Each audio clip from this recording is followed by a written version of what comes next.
Suit ఈ court trial అయ్యే లోపల ఇంకా అతను ఇంకా మా పరువు తీయకుండా అతను సోషల్ మీడియాలో కానీ ఇతరత్ర ఛానల్స్ లో కానీ మా మీద ఇంకేం కామెంట్స్ చేయకూడదు, ఈ కేసు తేలేదు అని చెప్పి ఒక టెంపరీ రిలీఫ్ ఇవ్వండి అని చెప్పి ఒక ఇంజంక్షన్ ఇంటర్లోకేటర్ అప్లికేషన్ అయ్యే అంటాం. సో ఇంజంక్షన్ ఆర్డర్ తెచ్చుకోవచ్చు అయ్యే వేసుకొని. సో ఇవాళ రోజు విష్ణువర్ధన్ బాబు గారు మనోజ్ బాబు గారికి అగేన్స్ట్ గా ఆ టెంపరీ రిలీఫ్ తెచ్చుకున్నారు. సో దీని పరంగా ఏంటంటే ఇప్పుడు మనోజ్ బాబు గారు విష్ణు గారి మీద ఇలాంటి కామెంట్స్ చేయకూడదు. మా అన్నయ్య ఇలా చేశారు, అలా చేశారు, నన్ను ఇలా చేస్తున్నాడు, నాకు ప్రాణహాని ఉంది, ఇలా what ever it might be, you have to if you have any issues with your brother మీరు అది కంప్లైంట్ ఇచ్చుకోండి. ఒఫీషియల్ గా ఆల్రెడీ పోలీస్ కంప్లైంట్ ఇచ్చినట్టున్నారు ఆయన పేరు మీద. మరి ఇచ్చారో తెలియదు నాకు. అప్పుడు మధ్యలో ఇచ్చారా, అదే జనరేటర్ ఇష్యూలో ఇస్తా అని చెప్పి అన్నారు కదా.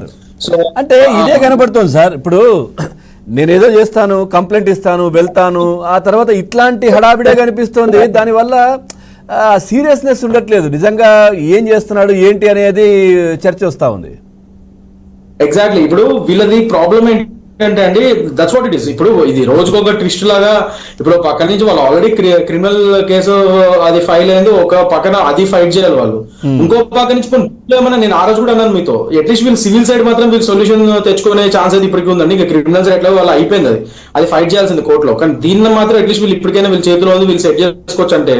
కానీ రోజు రోజుకి స్పైరల్ అవుతుంది. బట్ ఒక విధంగా ఏంటంటే విష్ణు గారి వాళ్ళ రోజు అది వేసుకున్న అది వాట్ ఎవర్ అది టెంపరీ ఇంజెక్షన్ ఏదైతే వచ్చిందో ఆయనకి, అదొక విధంగా టెంపరీ రిలీఫ్ అని చెప్పుకోవచ్చు. అండ్ ఆయన హక్కు కూడా అది. ఇప్పుడు మన మీద ఇప్పుడు వాట్ ఎవర్ ఇప్పుడు విష్ణు గారిది మీరు ఆ రోజు ప్రెస్ కాన్ఫరెన్స్ కూడా చూస్తే, నేను నా ఫ్యామిలీ గురించి మాత్రం నేను మాట్లాడను, మీరు ఏమని అడగంటే నేను చెప్పను అంటున్నాడు ఆయన క్లియర్ గా.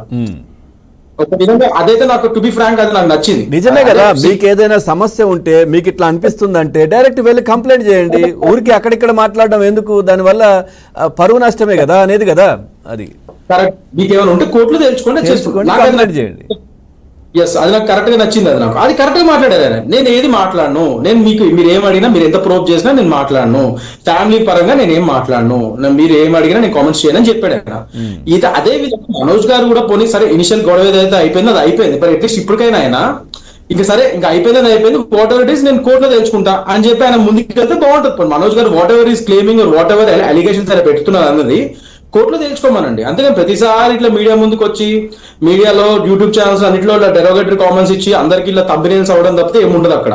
సో ఇవాళ రోజు దాని పరంగానే విష్ణు గారు నాకు ఇలా నా పరువు నష్టం కాకుండా నాకు ప్రొటెక్షన్ ఇవ్వండి అని చెప్పి ఒక టెంపరీ ఇంజెక్షన్ తెచ్చుకోవడం జరిగింది. ఆయనకు అది ఇచ్చింది కూడా. సో జనరల్లీ ఇది కొత్త ఏం కాదు సార్, ఇది